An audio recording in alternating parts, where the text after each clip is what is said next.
el sol implacable del desierto de Sonora castigaba el techo de madera podrida del puesto comercial, transformando el interior en un horno sofocante de polvo y miseria humana. Era el año de 1875, en la frontera sin ley entre Arizona y México, donde el calor distorsionaba el horizonte y la moralidad de los hombres.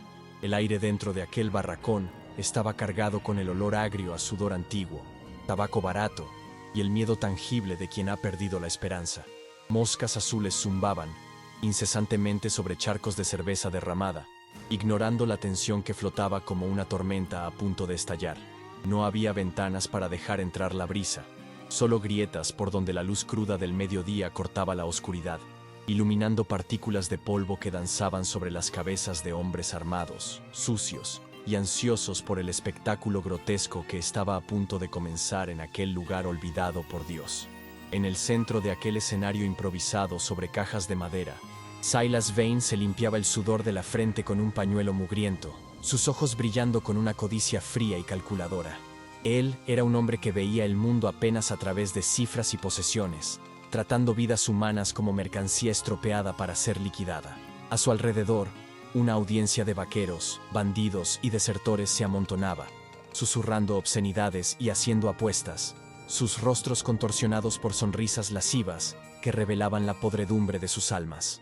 Ellos no veían a una persona allí enfrente, veían solo un objeto, una oportunidad de ejercer poder en un mundo donde eran insignificantes. La atmósfera era pesada, opresiva, y cada carcajada resonaba en las paredes de madera como un insulto a la dignidad humana, celebrando la barbarie que ellos osaban llamar civilización en esta tierra brutal y sin perdón. El ara estaba de rodillas sobre las tablas ásperas, con las manos atadas con cuerdas gruesas que quemaban su piel pálida y marcada por la suciedad del viaje forzado. Sus cabellos, antes cuidados, caían desgreñados sobre el rostro, formando una cortina que ella usaba para esconder el terror paralizante que congelaba su sangre. Ella había aprendido a quedarse muda, a retirar su mente de aquel lugar horrible, enfocándose en una grieta en el suelo para no encarar los ojos depredadores que la devoraban. Su vestido estaba rasgado, exponiendo hombros delgados que temblaban involuntariamente, no solo por el frío de la humillación, sino por el choque profundo de haber visto a su familia masacrada días antes. Ella ya no era el ara, la hija amada de inmigrantes esperanzados. En aquel momento, se sentía reducida a un animal acorralado, aguardando el sacrificio, o, peor, una vida entera de esclavitud en manos de aquellos monstruos. La voz de Silas Vane rompió el zumbido de las conversaciones, estridente y teatral, anunciando el inicio de la subasta, como si vendiera ganado en una feria de domingo. Él agarró el mentón de el ara con fuerza, innecesaria, forzándola a levantar el rostro hacia la multitud, exhibiéndola como un trofeo de caza. El toque de él era helado, posesivo, e hizo que un escalofrío de repulsión recorriera la espina dorsal de la joven, que cerró los ojos con fuerza para bloquear las lágrimas. Vane describía sus cualidades con términos vulgares, ignorando completamente la humanidad que pulsaba bajo la piel herida de la chica. Los hombres gritaban valores, levantando manos callosas y vasos de whisky, disputando quién tendría el derecho de destruir lo poco que restaba de aquella vida. El sonido de las ofertas subía en un crescendo nauseabundo, cada número gritado siendo un nuevo golpe en el alma ya fragmentada de el ara. En un acto final de degradación, Silas tiró de la tela del hombro de el ara para mostrar la ausencia de marcas de enfermedad, exponiendo su vulnerabilidad total ante aquellas miradas hambrientas. La risa colectiva que siguió fue el sonido más solitario que ella jamás había oído. La confirmación definitiva de que estaba completamente sola en el infierno.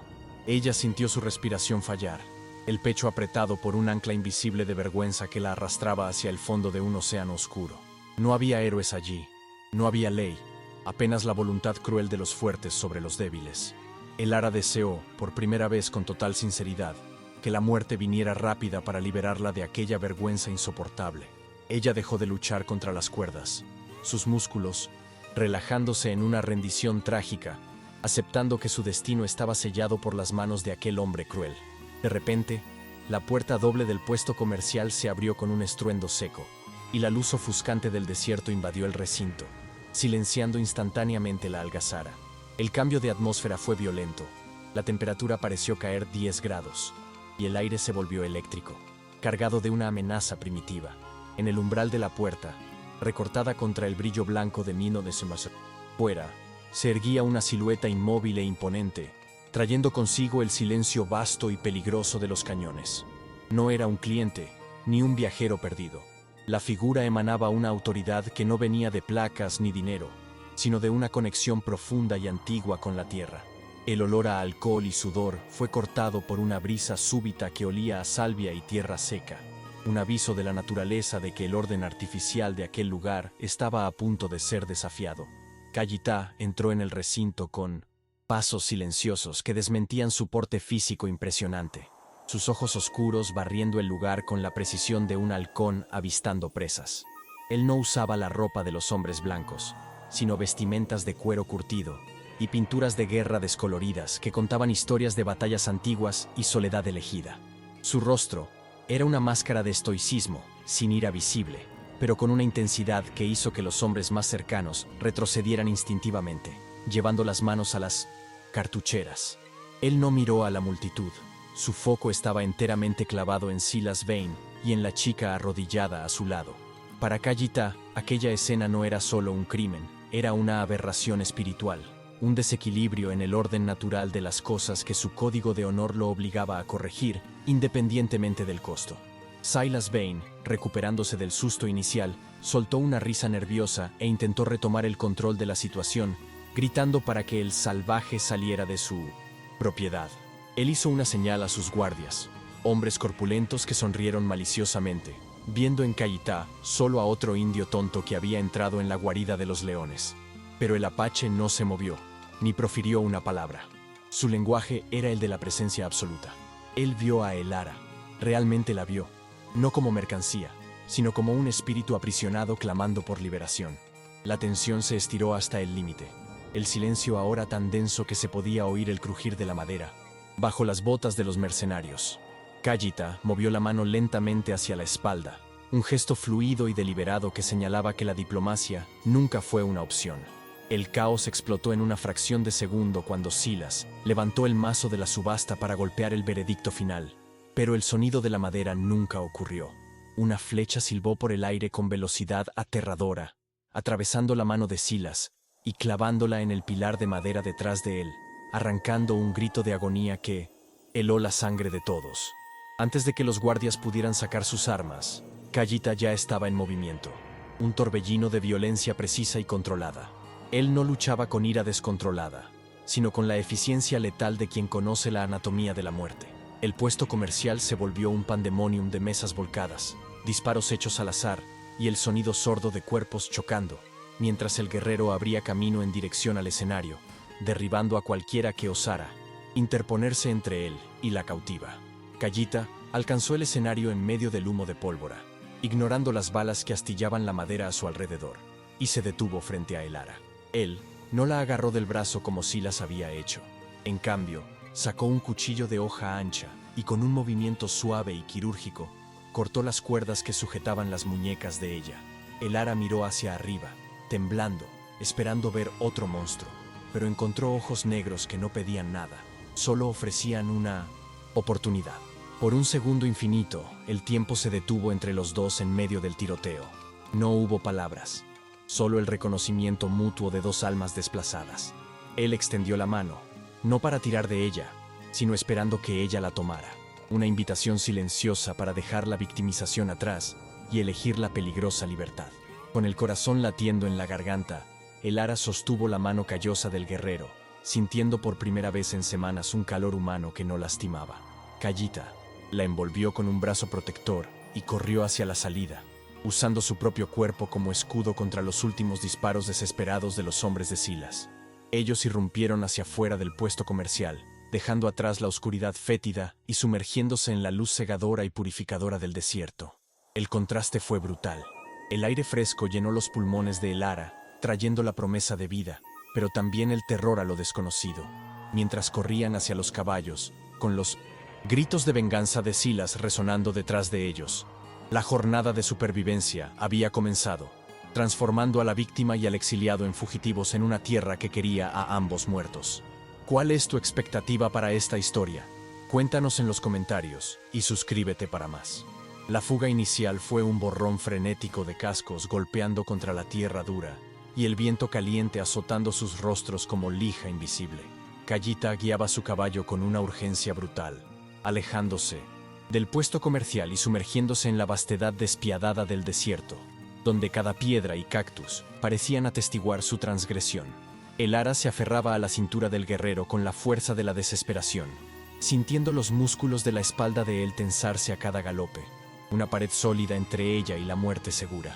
El sol a plomo transformaba el paisaje en un espejo trémulo de calor, y el polvo levantado cubría sus rastros, pero no borraba el miedo que pulsaba en sus venas. Ella no sabía hacia dónde iban, solo que estaba siendo llevada lejos del infierno conocido, hacia un abismo desconocido, en manos de un hombre cuya lengua ella no hablaba y cuyos motivos no lograba comprender. Para Kayita, el peso de la mujer aferrada a él era un recordatorio físico constante de la locura que acababa de cometer. Él había roto la tregua frágil de su existencia solitaria, atrayendo la ira de hombres que no descansarían hasta ver su sangre manchar la arena.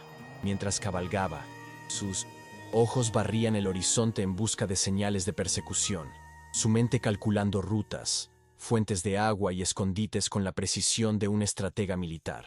Él sentía el temblor incontrolable del cuerpo de Elara contra el suyo, un recordatorio de la fragilidad que él ahora había jurado proteger. No había espacio para el arrepentimiento en su código, solo la aceptación de las consecuencias. Él sabía que a partir de aquel momento, su vida no pertenecía más solo a él, estaba irrevocablemente ligada a aquella extraña pálida que cargaba el olor del miedo y de la tragedia en su piel sucia y marcada. Pasaron horas bajo el sol inclemente, y el agotamiento comenzó a cobrar su precio en el cuerpo ya debilitado de Elara. La adrenalina del rescate se dio lugar a un dolor sordo en cada hueso, y la sed se volvió una tortura silenciosa que secaba su garganta y nublaba su visión. Ella miraba hacia la espalda ancha de Kayita, observando las cicatrices antiguas y el cabello negro que caía libre, y se preguntaba si había cambiado un verdugo por otro. Las historias que había oído sobre los apaches eran cuentos de horror y salvajismo, alimentados por el prejuicio de su pueblo, y ahora ella estaba a merced de uno de ellos en medio de la nada. Cada vez que el caballo tropezaba, su corazón fallaba, temiendo que él la abandonara allí para morir, o, peor, que decidiera que ella no valía el esfuerzo de ser salvada. Se detuvieron solo cuando las sombras del crepúsculo comenzaron a alargarse, tiñendo el desierto de púrpura y naranja. Kayita bajó del caballo con un movimiento fluido y, sin decir palabra, extendió la mano para ayudar a Elara a bajar. Sus piernas cedieron al tocar el suelo, y ella habría caído si él no la hubiera sostenido con firmeza, pero sin la aspereza que ella esperaba. Él la sentó a la sombra de una formación rocosa y le ofreció una cantimplora de cuero. Elara bebió con avidez, el agua tibia pareciendo el néctar más dulce que jamás había probado, escurriendo por la barbilla y lavando el polvo de sus labios agrietados. Kayita la observaba en silencio, sus ojos negros impenetrables, juzgando su resistencia, evaluando si aquella criatura quebrada tendría la fuerza necesaria para sobrevivir a la jornada que tenían por delante. La noche cayó rápidamente, trayendo consigo un frío cortante que penetraba hasta los huesos, un contraste cruel con el calor del día. Kayita hizo una pequeña fogata, escondida entre las rocas para no atraer atención, y el brillo de las llamas iluminó su rostro anguloso, acentuando su expresión severa. Elara se encogió del otro lado del fuego, abrazando las rodillas para intentar conservar el calor, sus ojos fijos en él como una presa hipnotizada. El silencio entre ellos era denso, cargado de preguntas no hechas y barreras culturales intransitables. Ella veía en él la imagen del enemigo, el salvaje de las leyendas, y él veía en ella la representación de un mundo que le había quitado todo.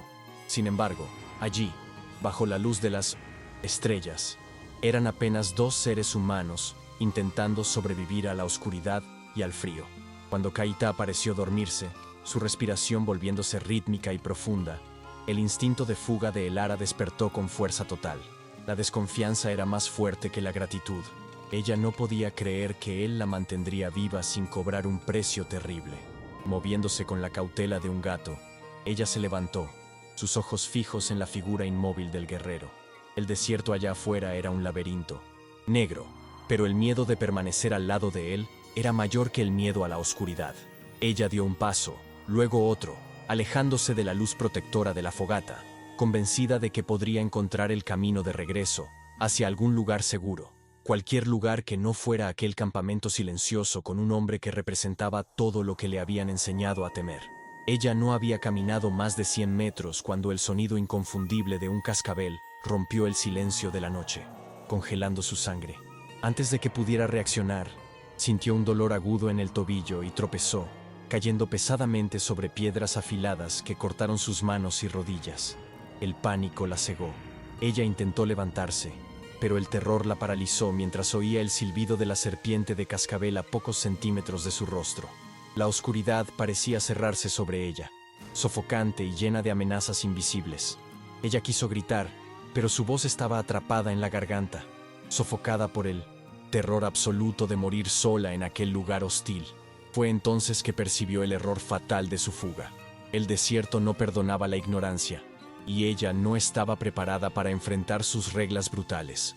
Una mano fuerte agarró su hombro y la tiró hacia atrás con violencia calculada, alejándola del peligro inminente. Elara gritó, debatiéndose, creyendo que la serpiente la había atacado, pero vio la hoja de Kayita brillar a la luz de la luna, bajando con precisión mortal para decapitar a la cobra. El silencio retornó tan rápido como había sido roto. Kayita estaba de pie sobre ella, la respiración ligeramente acelerada, pero sin ira en sus ojos, apenas una decepción resignada. Él no gritó, no la castigó por el intento de fuga. Apenas envainó el cuchillo y extendió la mano nuevamente. En aquel gesto simple, Elara sintió la vergüenza quemar más fuerte que el frío. Él la había salvado de su propia estupidez, sin pedir nada a cambio, rompiendo la primera capa de su prejuicio. La caminata de regreso hacia la fogata fue hecha en un silencio diferente, cargado de una nueva comprensión. Elara cojeaba, apoyándose en el brazo que él le había ofrecido, sintiendo la fuerza contenida en aquel hombre que, minutos antes, ella creía ser su verdugo. Él la sentó cerca del fuego y examinó su tobillo, sus dedos ásperos tocando la piel hinchada con una delicadeza sorprendente. No había veneno, solo una torcedura fea y cortes superficiales. Él limpió las heridas con agua y aplicó una pasta de hierbas que sacó de una bolsa de cuero, el olor penetrante llenando el aire. Elara observaba sus movimientos, fascinada y confundida. ¿Por qué él cuidaba de ella? ¿Por qué no la había dejado para la cobra? La bondad de él era un enigma que ella no lograba descifrar con las herramientas de su mundo antiguo. Al día siguiente, la jornada continuó, pero el ritmo era dictado por la condición de Elara. Kayita, percibiendo su dificultad, adaptó la marcha, parando con más frecuencia y enseñándole, a través de gestos, cómo encontrar agua en plantas que parecían secas y muertas. Él mostraba cómo el desierto, aparentemente estéril, estaba lleno de vida para quien sabía mirar. Elara comenzó a ver el ambiente a través de los ojos de él, no como un enemigo a ser conquistado, sino como un aliado severo que exigía respeto. La barrera del idioma aún existía, pero un nuevo lenguaje comenzaba a surgir entre ellos. El lenguaje de la supervivencia compartida, un movimiento de cabeza, un señalar con el dedo, una mirada de aviso. Eran las primeras palabras de un diálogo construido en la necesidad y en la confianza incipiente. Mientras atravesaban un cañón estrecho, donde las paredes de piedra roja se erguían como catedrales naturales, Elara observó a Kayita en su elemento. Él se movía con una gracia económica, sin desperdiciar energía, parte integrante del paisaje. Ella notó cómo él se detenía para escuchar el viento, cómo tocaba las rocas como si saludara a viejos amigos. El salvajismo que le enseñaron a temer se revelaba, en realidad, una sintonía profunda y respetuosa con el mundo natural. Ella, hija de la civilización que destruía y dominaba, se sentía la intrusa, la bárbara torpe en aquel templo de piedra y sol. La curiosidad comenzó a reemplazar al miedo, y ella se sorprendió queriendo entender los pensamientos detrás de aquellos ojos oscuros y vigilantes. Pero el desierto cobraría su precio por la fragilidad de Elara. Las heridas en sus muñecas, causadas por las cuerdas de Silas y exacerbadas por la arena y el sudor, comenzaron a inflamarse. La fiebre llegó sigilosa, primero como un calor extraño, después como temblores incontrolables que hacían que sus dientes castañearan incluso bajo el sol del mediodía. Su visión se volvió borrosa. el mundo girando en espirales de color y luz, y la fuerza para sujetarse al caballo desapareció. Ella intentó esconder su debilidad, temiendo ser una carga, pero Kayita, siempre atento, percibió el cambio en su postura, el sudor frío en su frente y el brillo febril en sus ojos. Él detuvo el caballo inmediatamente, su expresión endureciéndose con preocupación genuina, no irritación. El ara se desmayó antes de que pudiera bajar, su cuerpo ablandándose como una muñeca de trapo. Kayita la atrapó en el aire, impidiendo que ella golpeara el suelo duro, y la sostuvo contra su pecho. Ella estaba ardiendo en fiebre, delirando palabras en una lengua que él no entendía, llamando nombres de personas que ya debían estar muertas. Él sabía que no podían continuar. Ella necesitaba cuidados urgentes y descanso, o el desierto la tomaría para siempre, cargándola en brazos como si ella no pesara nada. Él buscó refugio en una cueva elevada en las paredes del cañón, un lugar seguro contra depredadores y protegido del viento. Allí, aislados del mundo, la intimidad forzada por la enfermedad probaría los límites de ambos. Dentro de la cueva, la penumbra ofrecía un alivio fresco. Kayita recostó a el ara sobre pieles y comenzó a trabajar con la urgencia de un curandero. Él necesitaba limpiar las heridas infectadas, bajar la fiebre y mantenerla hidratada. Con gestos respetuosos, él rasgó las mangas del vestido de ella para acceder a las muñecas, exponiendo la carne viva y purulenta. El ara, en medio del delirio, retrocedió instintivamente al toque, gimiendo de miedo, su mente atrapada en los recuerdos de tortura. Kayita se detuvo, sostuvo las manos de ella con firmeza gentil y habló en su propia lengua. Palabras bajas y guturales que sonaban como una canción de cuna antigua, intentando calmar el espíritu de ella antes de tratar el cuerpo. Él preparó una cataplasma con raíces masticadas y agua, aplicándola sobre las heridas con una delicadeza que contrastaba con sus manos de guerrero. El ara alternaba entre la inconsciencia y momentos de lucidez aterradora, donde veía el rostro de él flotando sobre ella, y no sabía si él iba a besarla o matarla. Pero cada vez que ella abría los ojos, encontraba solo cuidado. Él pasaba un paño húmedo por su frente, goteaba agua en sus labios y la cubría cuando los temblores de frío volvían. Kayita no durmió aquella noche, permaneciendo sentado al lado de ella, vigilando cada respiración, luchando una batalla silenciosa contra la muerte que rondaba la cueva, decidido a no dejar que la oscuridad se llevara la única luz que había surgido en su vida. En el auge de la fiebre, el ara se sumergió en pesadillas vívidas. Ella vio el fuego consumiendo su casa, vio el rostro de Silas riendo, sintió las cuerdas apretando. Ella gritaba, debatiéndose contra fantasmas invisibles, sus uñas arañando la tierra.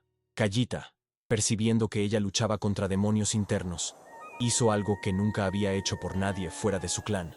La sostuvo firmemente en un abrazo de contención, no para apresarla, sino para anclarla en la realidad. Él soportó los golpes involuntarios de ella, susurrando constantemente, ofreciendo su presencia física como la única certeza, sólida en un mundo que se deshacía. Lentamente, el calor del cuerpo de él y el ritmo constante de su corazón calmaron el pánico de ella, y ella se durmió exhausta en sus brazos, rindiéndose a la protección que él ofrecía. La mañana trajo una luz pálida y el rompimiento de la fiebre. El ara despertó débil, pero lúcida, sintiendo el olor a humo y salvia. Ella estaba cubierta por el manto de Kayita, y él estaba sentado en la entrada de la cueva, vigilando el desfiladero allá abajo. Al intentar moverse, notó que sus heridas estaban limpias y vendadas con tiras de tela limpia. La memoria de la noche anterior vino en fragmentos, el dolor, el miedo y la sensación abrumadora de seguridad en los brazos de él. Ella miró hacia la espalda del guerrero y sintió una ola de gratitud tan intensa que sus ojos se llenaron de lágrimas. Él no la había violado en su vulnerabilidad, él la había honrado. La barrera final de miedo se había disuelto en la fiebre, dejando atrás algo nuevo y frágil: confianza. Kayita se giró al oír el movimiento de ella, y por primera vez hubo un leve ablandamiento en su expresión estoica. Él se acercó con un cuenco de caldo caliente, hecho con carne seca y hierbas. El ara intentó sentarse, pero estaba demasiado débil. Sin dudar, él la apoyó y llevó el cuenco a los labios de ella, alimentándola como se haría con un niño o un pájaro herido.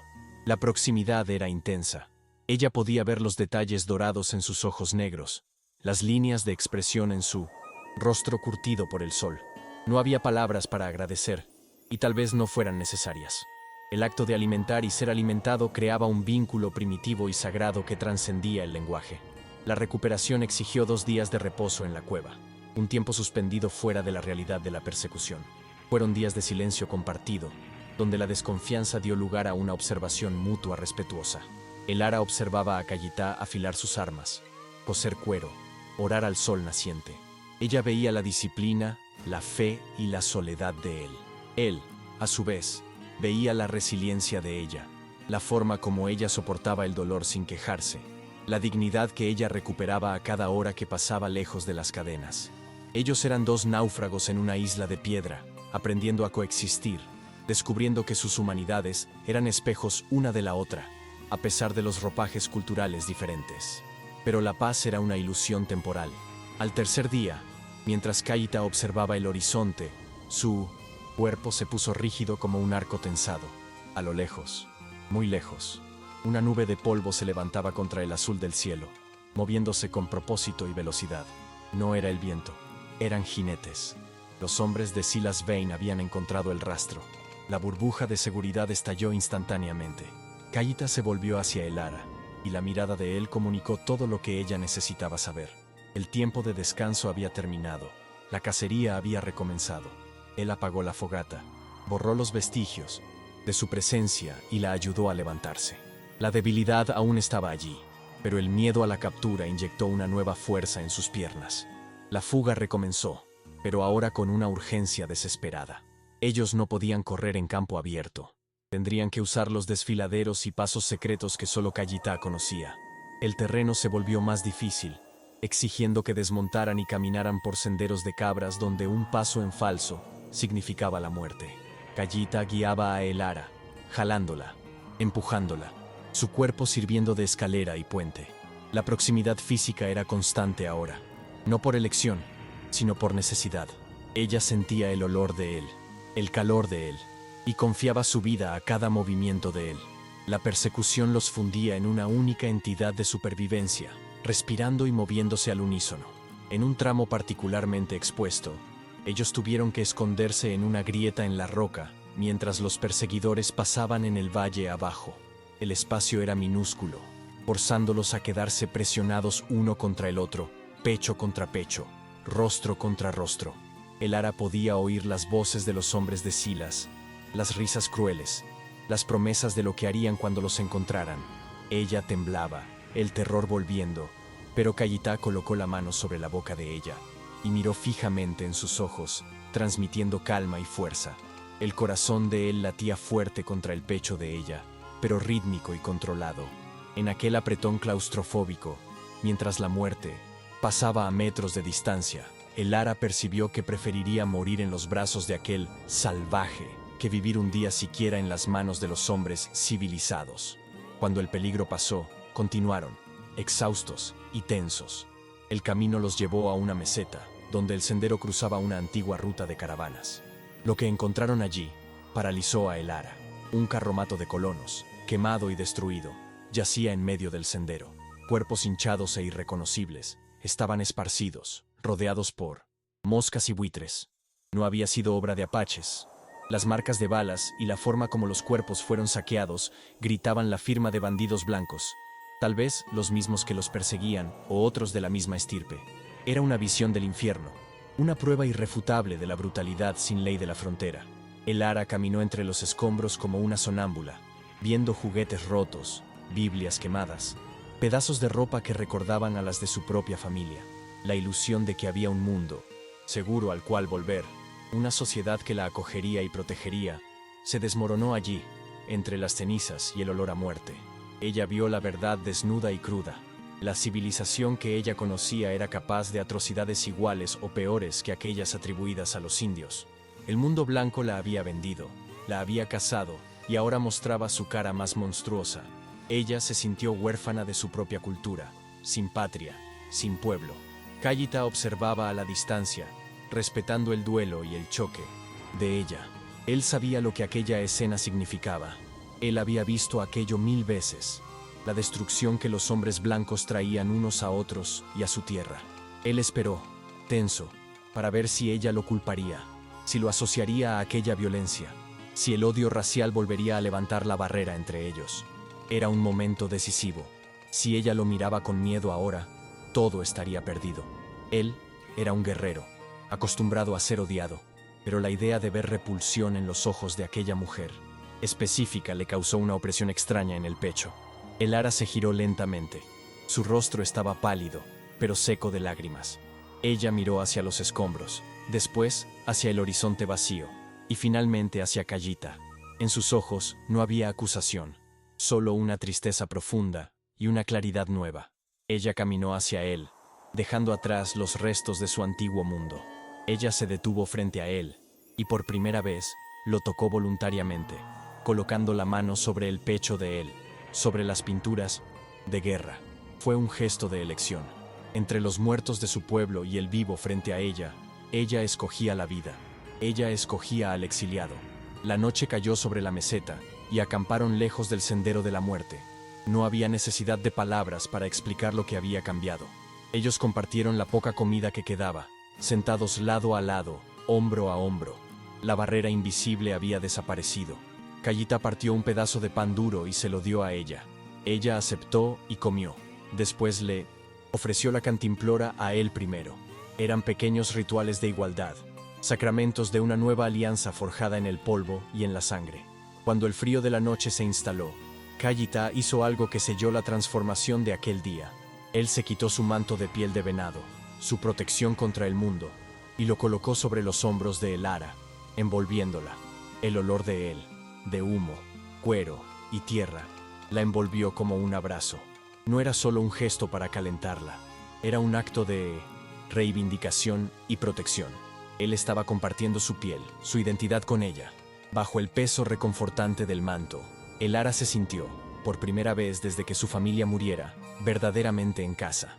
Ella se durmió recostada en él, confiando su sueño a la vigilancia de él. Kayita permaneció despierto, mirando hacia las estrellas, sintiendo el peso de la cabeza de ella en su hombro. Él sabía que los hombres de Silas estaban cerca, que la batalla final era inevitable y que las posibilidades eran pocas. Pero mientras acariciaba distraídamente el tejido del manto que cubría a la mujer dormida, él sintió una paz que no conocía hace años. Él no lucharía más solo por honor o venganza, él lucharía por ella, y esa certeza hacía su lanza más afilada y su voluntad inquebrantable. El amor, silencioso y peligroso, había echado raíces en el desierto. El sol de la tarde comenzaba a declinar, bañando las ruinas de la antigua misión española en tonos de sangre y oro, un presagio visual de lo que estaba por venir. Las paredes de adobe, desgastadas por siglos de viento y negligencia, se erguían como esqueletos de una fe olvidada, ofreciendo el único refugio posible en aquel vasto desierto abierto. Kayita tiró de el ara hacia dentro del patio central, donde la sombra de las arcadas rotas proporcionaba una cobertura momentánea, pero ambos sabían que habían entrado en una trampa natural. El silencio del lugar era pesado, interrumpido apenas por el sonido rítmico y aterrador de los cascos que se aproximaban, cercando el perímetro con la precisión de una jauría de lobos experimentada. No había salida por el fondo. El complejo terminaba en un precipicio abrupto que caía hacia el lecho seco de un río, dejándolos acorralados entre el abismo y la crueldad de los hombres que venían a reclamar su propiedad robada con violencia.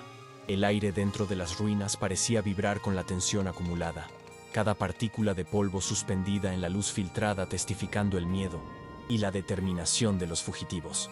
Kayita se movió rápidamente, verificando cada ángulo, cada grieta en las paredes, calculando las probabilidades con la frialdad de un guerrero que ya encaró a la muerte muchas veces.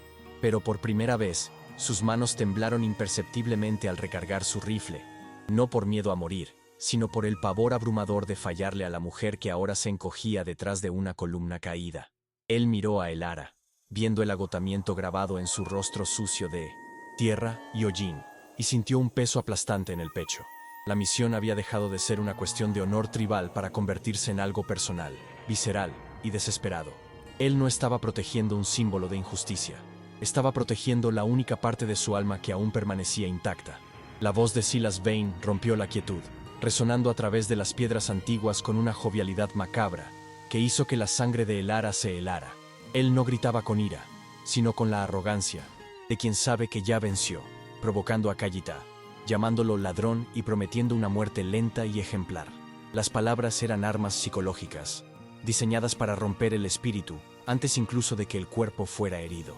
Silas describía en detalles gráficos lo que haría con el ara tan pronto como matara al perro sarnoso que la protegía, tratándola nuevamente como un objeto que necesitaba ser disciplinado y quebrado. El ara se tapó los oídos, cerrando los ojos con fuerza, intentando bloquear la voz que acechaba sus pesadillas. Pero la realidad de la presencia de él era innegable, infiltrándose en las ruinas como un gas venenoso que sofocaba cualquier esperanza de milagro. Kayita percibió el efecto devastador de aquellas palabras sobre ella y supo que el tiempo para tácticas defensivas había terminado. Él se agachó frente a Elara, forzándola a mirarlo, sosteniendo su rostro entre las manos callosas con una intensidad feroz. El mundo allá afuera, con sus disparos y amenazas, desapareció por un instante, quedando solo el universo contenido en la mirada oscura de él. Él no hablaba la lengua de ella, pero la urgencia en sus ojos trascendía cualquier idioma. Él señaló hacia una pequeña abertura en la base de la pared oeste, una grieta estrecha casi invisible, cubierta por arbustos secos, que llevaba a un sendero de cabras bajando por el acantilado. Era una ruta suicida para un caballo, pero posible para una persona desesperada. Él le estaba dando una orden silenciosa: corre mientras yo muero. El ara entendió la instrucción inmediatamente, y una negación violenta surgió en su pecho, superando el instinto de autopreservación que la había gobernado hasta entonces. Ella agarró las muñecas de él, sacudiendo la cabeza frenéticamente, las lágrimas abriendo caminos limpios en su rostro polvoriento. La idea de dejarlo atrás, de ser la única superviviente mientras él era masacrado por su causa, era insoportable.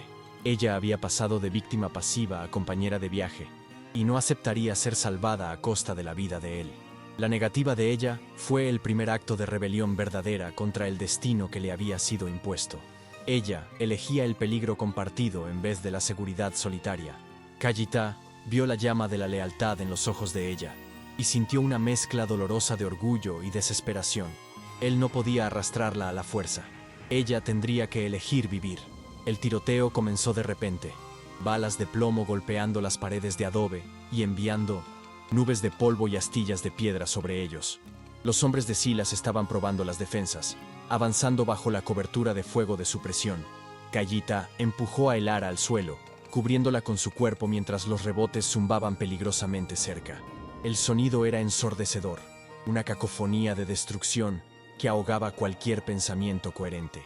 Él rodó hacia un lado, levantó el rifle y disparó de vuelta a través de una grieta, un tiro preciso que fue respondido por un grito de dolor del lado de afuera. Pero él sabía que la munición era limitada y los enemigos eran muchos. Cada bala gastada era un segundo menos de vida. Él miró a Elara nuevamente, y la decisión final se cristalizó en su mente. Él tendría que salir de la cobertura para atraer el fuego y crear la oportunidad que ella se negaba a aceptar. En un momento de calma súbita entre las ráfagas, Kayita sacó algo de su cinturón. No era un arma, sino un pequeño amuleto de piedra turquesa, amarrado en un cordón de cuero gastado. Él lo colocó en la mano de Elara, cerrando los dedos de ella sobre la piedra fría. Era un gesto de despedida, una transferencia de protección espiritual, pero también un pedido. Él tocó la frente de ella con la suya, respirando el mismo aire cargado de polvo, y susurró una única palabra en su lengua, una palabra que sonaba como viva. El contacto fue eléctrico, transmitiendo una emoción cruda que no necesitaba traducción. Elara sintió el corazón de él latiendo contra el suyo, fuerte y resignado, y percibió con horror absoluto que él se estaba despidiendo. Antes de que ella pudiera sujetarlo, él se apartó, transformando la ternura en acción violenta. Kayita irrumpió del escondite con un grito de guerra que heló la sangre de los atacantes, corriendo en zigzag por el patio abierto, exponiéndose deliberadamente. Él era un borrón de movimiento, disparando flechas con una velocidad sobrenatural, ahora que las balas del rifle se habían acabado. Su intención era clara: llamar toda la atención, todo el odio y todo el fuego hacia sí, desviando los ojos de los depredadores del lugar donde Elara estaba escondida. El plan funcionó.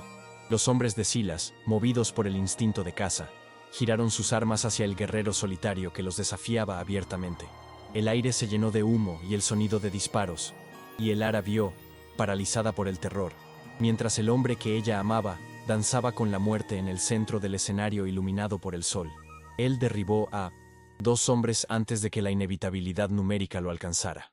Una bala alcanzó su muslo, haciéndolo tropezar, pero él rodó y continuó luchando, usando las columnas caídas como escudo. Otra bala alcanzó su hombro izquierdo, girando su cuerpo con el impacto y haciendo caer el arco de su mano entumecida. Kayita cayó de rodillas, respirando con dificultad, la sangre manchando la tierra seca a su alrededor. Él sacó su cuchillo, la última línea de defensa, e intentó levantarse, pero las piernas no obedecieron. Él era un león acorralado, herido y rodeado por hienas.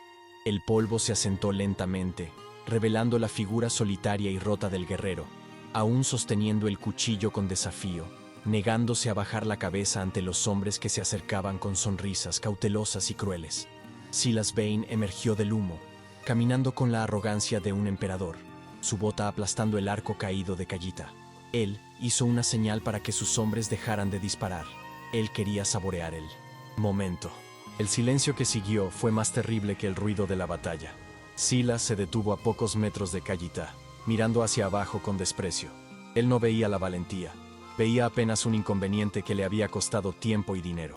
Él levantó su revólver, amartillándolo lentamente, el sonido metálico resonando en el patio como una sentencia final. Kayita no miró hacia el arma. Sus ojos buscaron el escondite de Elara una última vez, esperando que ella ya hubiera huido, rezando para que su sacrificio no hubiera sido en vano. Pero Elara no había huido.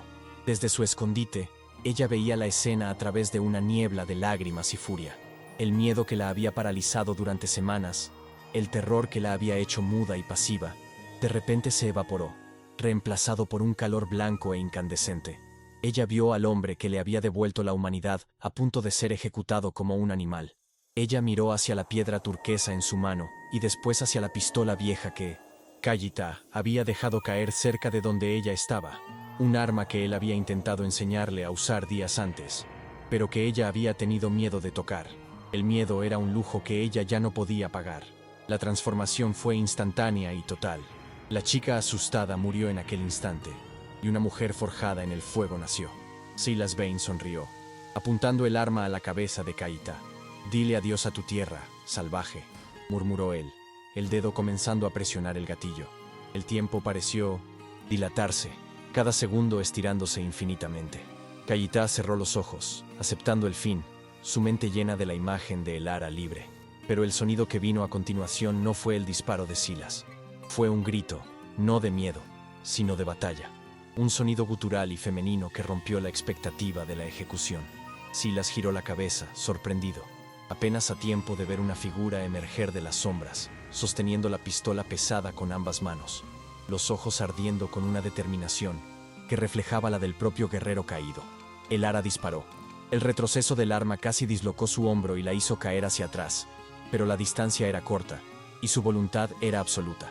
La bala no alcanzó la cabeza de Silas, pero acertó en su pecho, en el lado derecho, girándolo violentamente y haciéndolo soltar el revólver. El shock en el rostro de él fue impagable. Él nunca imaginó que la mercancía pudiera morder. El caos irrumpió nuevamente. Los hombres de Silas, aturdidos por el giro inesperado, vacilaron por un segundo crucial.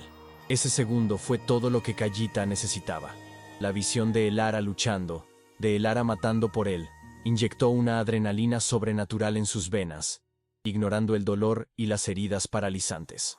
Con un rugido que parecía venir de las profundidades de la tierra, Kayita se lanzó hacia adelante, no para huir, sino para atacar. Él derribó a Silas, que intentaba recuperar su arma con la mano ensangrentada, y clavó el cuchillo en el hombro del antagonista, prendiéndolo al suelo. Los secuaces, viendo a su líder caer y enfrentando la ferocidad renovada del Apache, y ahora los disparos erráticos pero peligrosos de Elara, perdieron el coraje. Ellos eran mercenarios, no fanáticos.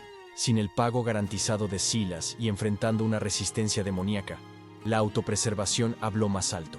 Ellos retrocedieron hacia la cobertura, confundidos y desorganizados, dejando el patio bajo el control precario de los 2 amantes heridos.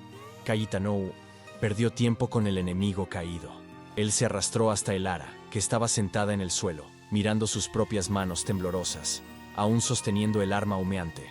El olor a pólvora era acre, mezclándose con el olor metálico de sangre. Él tocó el rostro de ella, dejando una mancha roja en su mejilla pálida, una marca de bautismo en la violencia necesaria de la frontera. Ella lo miró, y no había horror en sus ojos, solo una preocupación desesperada. Ella soltó el arma y presionó las manos sobre la herida en el hombro de él, intentando estancar la sangre. En aquel patio de muerte, rodeados por enemigos que se reagrupaban, ellos encontraron un momento de conexión absoluta. La dinámica había cambiado para siempre. Ella ya no era la protegida, y él ya no era el único protector. Ellos eran iguales, el símbolo visual del inicio de la jornada. Las cuerdas que ataban a Elara había sido reemplazado por el arma que ella ahora usaba para defender su libertad. El ciclo de victimización estaba roto, pero la situación aún era crítica. Silas, gimiendo de dolor y odio, se arrastraba hacia detrás de una pared, gritando órdenes para que sus hombres quemaran las ruinas y mataran a los dos. El fuego comenzó a ser lanzado sobre el techo de madera podrida de la arcada, y el humo negro comenzó a lamer el cielo. Ellos estaban vivos, pero el cerco se estaba cerrando nuevamente, ahora con el elemento implacable del fuego.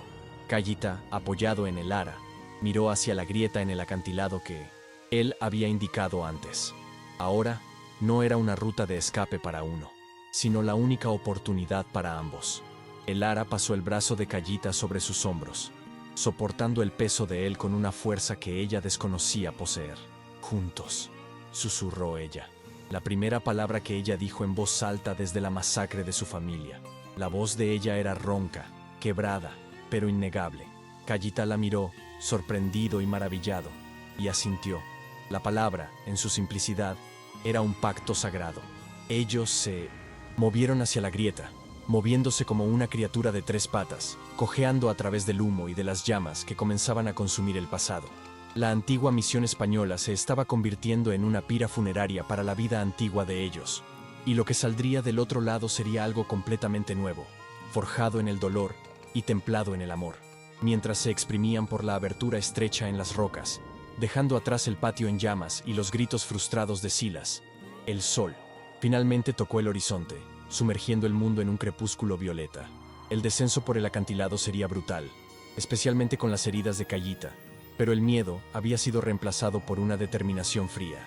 El ara guiaba el camino ahora, sus ojos escaneando el terreno, sus manos firmes ayudando al guerrero que la había salvado. El equilibrio del universo había sido restaurado. Él le había devuelto la vida, y ahora ella estaba salvándola de él. La fuga final hacia las montañas profundas, el santuario donde la civilización no podía alcanzarlos, había comenzado. Allá abajo, en el lecho seco del río, la oscuridad ofrecía el primer manto de verdadera seguridad.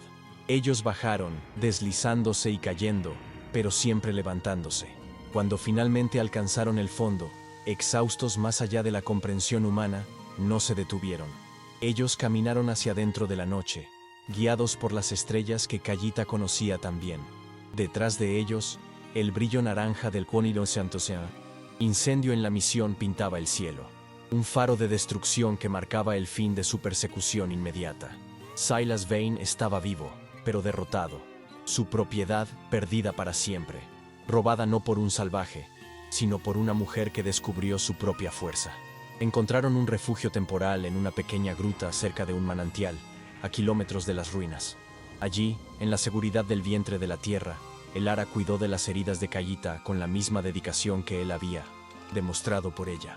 Ella limpió la sangre, cosió la piel rasgada con hilo improvisado de sus vestimentas y le hizo beber agua. Él la observaba a través de la niebla del dolor, viendo en ella no a la chica rota de la subasta, sino a una guerrera apache en espíritu. Él extendió la mano y tocó la cicatriz reciente en la muñeca de ella.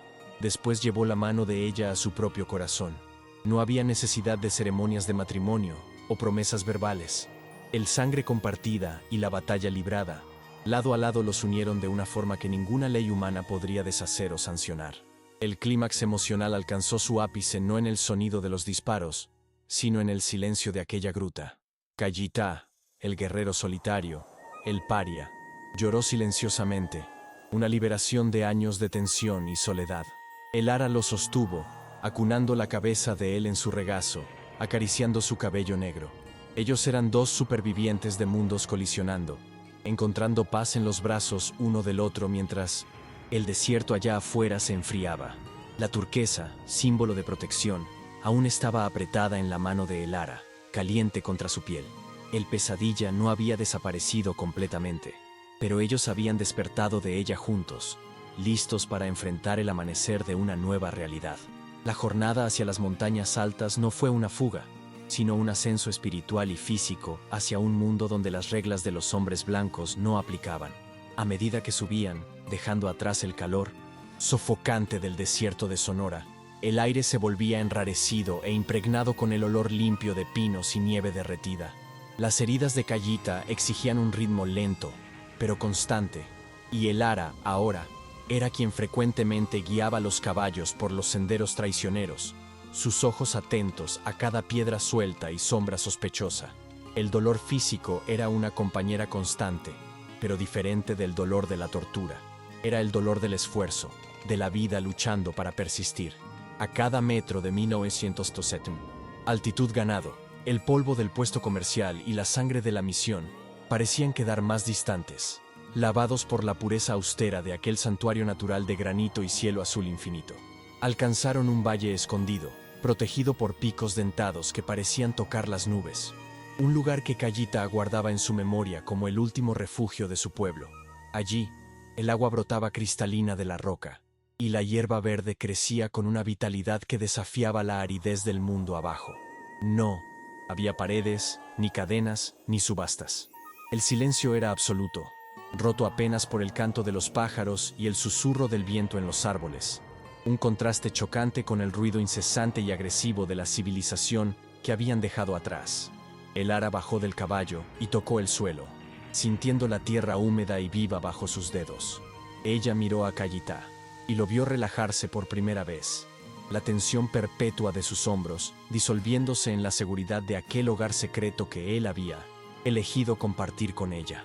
Las semanas siguientes fueron dedicadas a la cura lenta y meticulosa de los cuerpos y de las almas, lastimadas por la brutalidad humana. Elara asumió la responsabilidad de cambiar los vendajes de Kayita, usando las plantas que él le había enseñado a identificar, sus manos moviéndose con una confianza adquirida en la necesidad. La cicatriz en el hombro de él, donde la bala y el cuchillo habían entrado, se convirtió en un mapa físico de su sacrificio, una marca que ella tocaba con reverencia silenciosa. A cambio, la presencia tranquila de él curaba las fracturas invisibles en la mente de ella. Él no exigía nada, no imponía voluntades. Apenas existía al lado de ella, un ancla sólida en un mar de paz. La vergüenza que Silas había intentado imprimir en la piel de ella fue reemplazada por el bronceado del sol de la montaña y por la fuerza de los músculos que trabajaban para construir una nueva vida. La rutina se estableció no como una monotonía, sino como un ritual sagrado de supervivencia y cooperación mutua. Elara aprendió a usar el arco, no para matar hombres, sino para cazar, integrándose al ciclo natural de vida y muerte del bosque. Ella aprendió a curtir pieles, a hacer fuego sin fósforos, a leer el clima en las nubes. Cada nueva habilidad adquirida era un ladrillo en la reconstrucción de su identidad. Ella dejaba de ser la hija del inmigrante o la esclava del bandido para convertirse en algo nuevo, una criatura forjada por la naturaleza salvaje. Kayita la observaba a la distancia mientras ella trabajaba, viendo la transformación con un orgullo silencioso. La mujer frágil de la subasta había desaparecido, consumida por el fuego de la prueba, y en su lugar estaba una igual, una compañera digna de las leyendas de sus ancestros. En una tarde de sol tibio, Elara fue hasta el arroyo que cortaba el valle para bañarse, un acto que al inicio de la jornada habría estado rodeado de miedo y vergüenza. Ahora, ella entró en el agua fría sin vacilación, lavando el sudor del trabajo, sintiéndose limpia no solo de la suciedad, sino de las memorias tóxicas de manos crueles. Kayita estaba sentado en la orilla, afilando una herramienta, de espaldas a ella en señal de respeto absoluto. Pero no era un distanciamiento frío, era una protección vigilante. Elara miró hacia la espalda de él y percibió que la verdadera libertad no era la ausencia de personas, sino la presencia de alguien en quien se podía confiar ciegamente. El agua se llevó los últimos vestigios del trauma dejando solo la claridad de quien sabe exactamente quién es y a quién pertenece su corazón. Construyeron un refugio más permanente, una estructura de madera y pieles que se mezclaba perfectamente con el paisaje, invisible para ojos no entrenados. No era una casa en los moldes europeos, cuadrada y separada del mundo, sino un refugio circular que respiraba con el bosque. Trabajar lado a lado, levantando vigas y atando nudos, consolidó la asociación práctica de ellos. No había roles de género definidos por la sociedad allá abajo. Había solo competencia y necesidad. Si él estaba cansado, ella cortaba la leña. Si ella estaba herida, él cocinaba. Esa fluidez de roles era la antítesis de la rigidez opresiva del mundo de Silas Vine, donde todo y todos tenían un lugar fijo y un precio estipulado. Allí, el valor era medido por el carácter y por la contribución, no por monedas o género. La barrera del idioma, que antes parecía un abismo intransitable, fue erosionada por el tiempo y por la intimidad constante. Ellos desarrollaron un dialecto propio, una mezcla de palabras apache, inglés roto y, sobre todo, el lenguaje universal de los gestos y miradas. Un toque en el brazo significaba mira, un suspiro específico significaba peligro, una sonrisa rara significaba paz. Ellos no necesitaban discursos complejos para entender el alma uno del otro. El silencio entre ellos dejó de ser incómodo para volverse confortable, un espacio habitado por comprensión mutua. Cuando hablaban, las palabras tenían peso y verdad, despojadas de las mentiras sociales y de las cortesías falsas que permeaban las interacciones en la civilización que habían abandonado para siempre. Cierto día, mientras rastreaban un ciervo en los bordes del valle, avistaron una caravana de colonos moviéndose lentamente por un paso muy abajo, pequeños puntos negros contra la inmensidad de la tierra.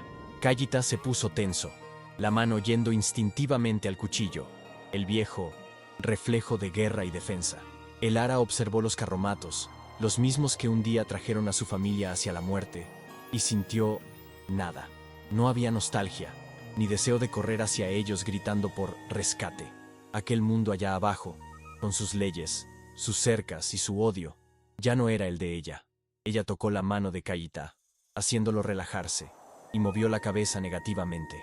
Ellos retrocedieron hacia las sombras de los árboles, fantasmas observando a los vivos, eligiendo conscientemente permanecer perdidos para el mundo que nunca supo valorarlos. Aquella noche, alrededor de la fogata dentro del refugio, la atmósfera cambió sutilmente. La urgencia de la supervivencia había dado lugar a la contemplación de la vida que tenían por delante. Kayita tomó el manto de piel de venado, el mismo que había usado para cubrirla en la primera noche de fuga, y lo extendió sobre los dos. El gesto, antes de protección, ahora era de unión. Él miró en los ojos de ella, la luz del fuego danzando, en los iris oscuros, y vio no a una extraña, sino a la mitad que faltaba en su alma solitaria. El ara se recostó en él, sintiendo el latido fuerte del corazón del guerrero, y percibió que aquel salvaje era el hombre más noble que jamás había conocido. El amor que había crecido en la piedra y en la sangre florecía ahora en la paz, robusto e indestructible. Kayita le regaló a el ara algo que había estado haciendo en secreto, un collar hecho con la misma piedra turquesa que él le había dado durante la batalla, ahora pulida y sujeta en un cordón trenzado con tendón y cuero. Al colocar el collar en el cuello de ella, él no estaba marcándola como propiedad, como Silas había hecho con cadenas, sino coronándola como libre. Era un símbolo de que ella cargaba el espíritu de la tierra y la protección de él, donde quiera que fuese. El ara tocó la piedra fría contra el pecho caliente, las lágrimas viniendo a los ojos no de tristeza, sino de plenitud. Ella había perdido todo, familia, nombre, pasado, para encontrar algo que el dinero no podía comprar, una dignidad inquebrantable y un amor sin condiciones. La mañana siguiente trajo un amanecer glorioso, pintando los picos de rosa y dorado, prometiendo un día de luz clara. El campamento estaba ordenado, los caballos preparados. Ellos no estaban huyendo, estaban explorando, moviéndose con la libertad de los dueños de la tierra. El ara montó su caballo con un salto ágil, sus vestimentas de cuero y tejido adaptadas al estilo apache, su cabello trenzado con cintas de cuero. Ella miró a Kayita, que ya estaba montado, y sonrió. La imagen de la mujer aterrorizada en el estrado de la subasta era ahora solo una pesadilla distante. disipada por la realidad de la mujer guerrera que sostenía las riendas de su propio destino. El ciclo de dolor había sido cerrado y transformado en poder. El contraste final con la primera escena del guión era absoluto.